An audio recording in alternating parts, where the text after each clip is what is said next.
Hello, everyone. This is Dale Cantrell. I'm going to be a little bit off topic today. Instead of a sermon, start your day off right, sermon video, or can you spare a minute or something like that. I'm going to talk about customer service. Uh, I've worked in customer service for on and off for like 51 years. And so I did a lot of customer service work when I was out there in the working public. That's a great part of what I did. And it seems to me that customer service is kind of a lost art that people don't know how to do that in today's time, is my observation from when I go out to places. Uh, I started off at Sears Parts Department when I was 17 years old out of high school, and their motto was, uh, you know, service guaranteed or your money back, or the customer's always right. It don't seem like that's the way it is anymore, but then that's the way it was. And that's where I learned customer service. And I worked in there, and then the other places. I worked in pest control, which that's uh, getting, rid, getting rid of insects, but it's also customer service based, in my opinion. I was a manager of the bank, and I was a supervisor at pest control companies.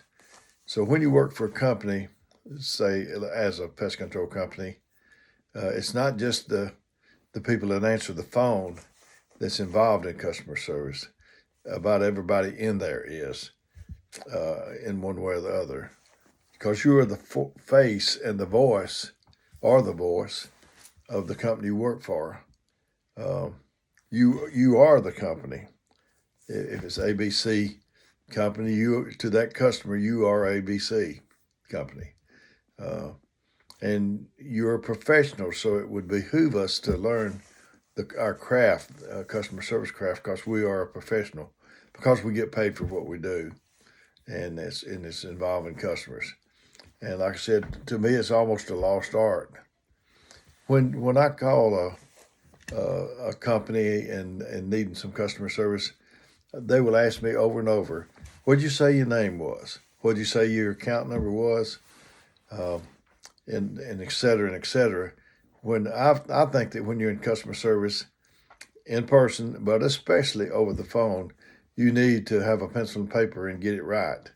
Um, I've eaten at these places and they have customer service uh, surveys, and they offer you a reduced price meal to get so they can get it right. I mean, it's important to get it right. Uh, I think that you have to be professional, and I think you have to smile. It takes the whole package. Uh, when I was a supervisor for a pest control company, my men, sometimes it seemed like they would act like the customer was an interruption in their day, and no, it's not. They're not an interruption in your day. They're the whole purpose of you being there is to please that customer. One disgruntled person will tell no telling how many, 9 or 10 or whatever, but a satisfied customer may not tell anybody. You may not. What do you do with hard to please customers? Do you get rid of them, ignore them, or hope they'll go away? No, you can turn them into your best customers. I've seen that done, and I've had it happen for me. Uh, your biggest test may become your greatest testimonial. In church, and I am a pastor, we say before the testimonial comes the test, thus testimonial. I used to work for an insurance company, and I collected insurance, and I went to my boss and told him I had some hard customers to deal with, and he said, "Okay." He said, "How many of them you think's uh, hard? Maybe 10%." I said, "Yeah, I think that's about right. I had about 200 customers." He said, "Let's take that 20 away from you, okay?" I was ecstatic. I said, "That sounds great to me." And he says, uh, "Now what have you got?" And left. And I said, 180. He said, "Well, you still got 18 customers." And I said, "Huh?" And he said, "It's built in." Uh, Again, your best customer at the end may start out as your most challenging customer in the beginning. And if you win these people over, they will wind up being your biggest fans. a difficult customer, or even when we are on the road driving, uh, a problem driver may have a problem at home. Uh, and if it's face to face like a customer, you can at least help solve it or empathize with it. I started in customer service officially on June the 13th, 1966. I say officially because unofficially everyone is in the people pleasing, people serving business.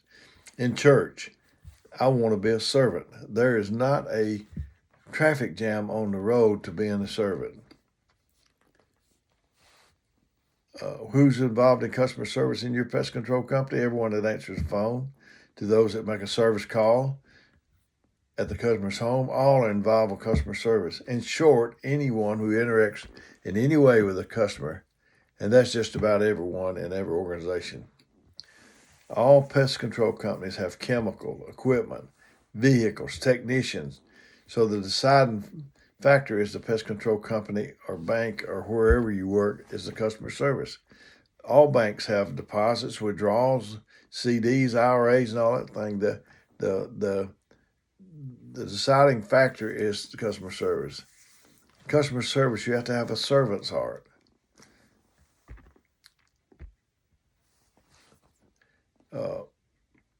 When I was in pest control, I would ask them what they were having problems with. Then I'd tell them what I was going to do, and at the end of the call, I'd remind them what we agreed upon I was going to do and tell them that I did that. The last month I was with the pest control company, it was a technician. I had 7 recalls up to the last day of work, and I had 3 more, making a total of 10 for the month, and it was on a commercial route.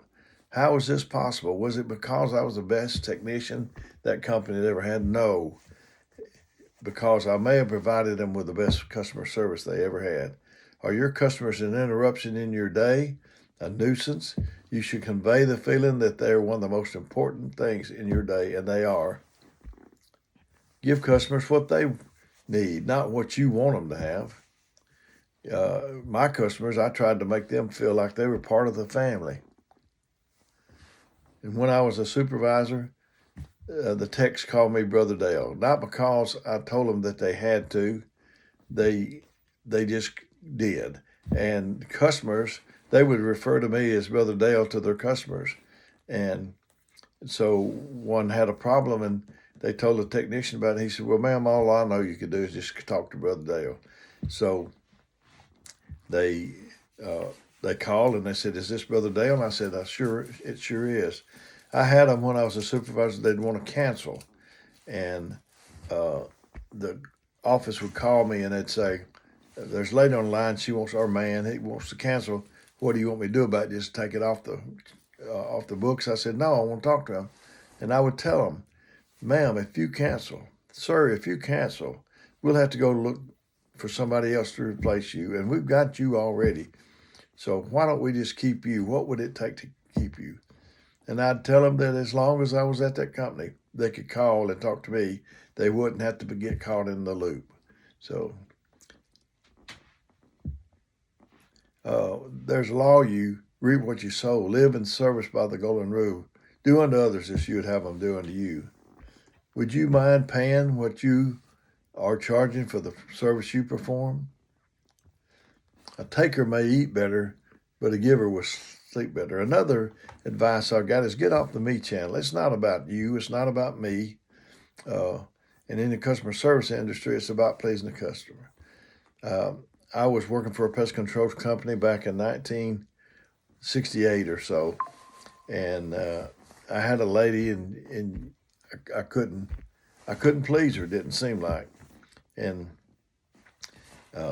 say her name was Miss Smith. We had a inside and outside contract. If it was both, it was $8. If it was either inside or outside, it was only $5. This lady had a $5 contract, inside or outside that boat, and I'd do the outside, and she'd say, I've got some ants on the inside. She learned how to trick me. I did the inside, she'd say, I got a wasp nest on the outside. So I'd wind up doing $8 worth for $5. So I thought she didn't like me at all. And so when I came in, he said, do you know Miss Smith? And that's not a real name, but I said, "Yeah, oh, yes, I know her." He said, "She was in here today." And I thought, oh, man, I don't know what's going to happen next. He said, she said her husband was getting reassigned in the military, and she said you were the best pest control person that she ever had. And she left you this box of cookie tins. And a lot of people, when you interview them for a job, and say pest control, they tell you they have 5 years, 10 years or more experience, but most of them have been repeating the same mistakes year after year, nothing more, nothing less.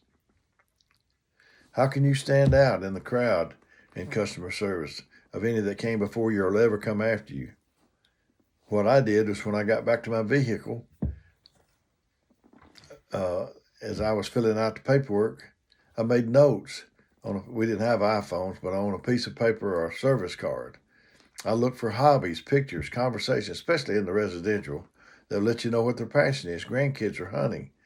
If they told me that I try to write down and remember birthday, illnesses, comments, and when I came back, if they had told me that whoever was sick, their mother, their wife, or children, I'd ask about them the next time I come. How did your mother ever get? I had a little boy that wanted to go with me, and he was fascinated with a flashlight, and I was up underneath the sink looking, and his mother said, "Don't bother him." And I said, "Ma'am, I know kids are fascinated by stuff like that." And I said, "It's okay."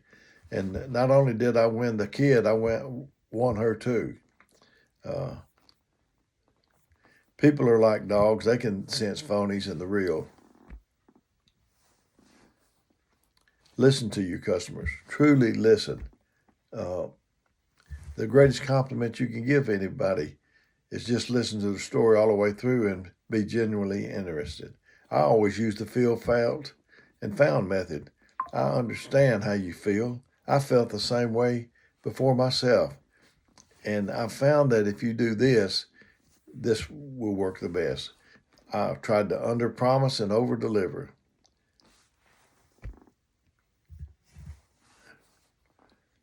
On time is 15 minutes before. Wait on the customer, but never have the customer wait on you. I was confident in my customer service. I know I used to play basketball, and sometimes I wanted the last shot, and sometimes I didn't feel confident about it. But I wanted the ball in customer service. I wanted to take it myself. Look for things to set you apart from the competition, from others in the ordinary. Everyone wants to feel like they are part of a few select people. Help the customer shine. Help them feel better and superior. Nobody can stay in business if they don't enrich people in some way. You have to add value. You can't just service their house, but you become their friend or a guest in their home that they look forward to coming. My wife used to, still does, clean a house, and we had a Lincoln Continental at that time that we got a good deal on, and there was a worker there at that house, and Melinda was in a Lincoln Continental, and the worker thought that Lincoln belonged to the people there, and asked if they could move it, and the lady said, "No, that's not ours. That's the cleaning lady's." And he said, "The cleaning lady," and he said, well, she didn't say the cleaning. She said, "Melinda," and he said, "The cleaning lady," and she said, "She's not just a cleaning lady. She's my friend." They used to have I worked for a bank, and they had what they call mystery shoppers, and they would come in and shop you, and you wouldn't know about it, and then they would inform you and write it up and grade you. And I don't know how many times I got shopped, but I believe every time I got 100. If I didn't, it was only like one time, because I love people, and that's what it takes to be a good customer service person or a servant of God. It's to love people, love His people. So it's nearly 15 minutes, and I'm going to try to cut it off, but I might make a few more of these. Let me know what you think about this customer service video, and how I can do it that would help you the best.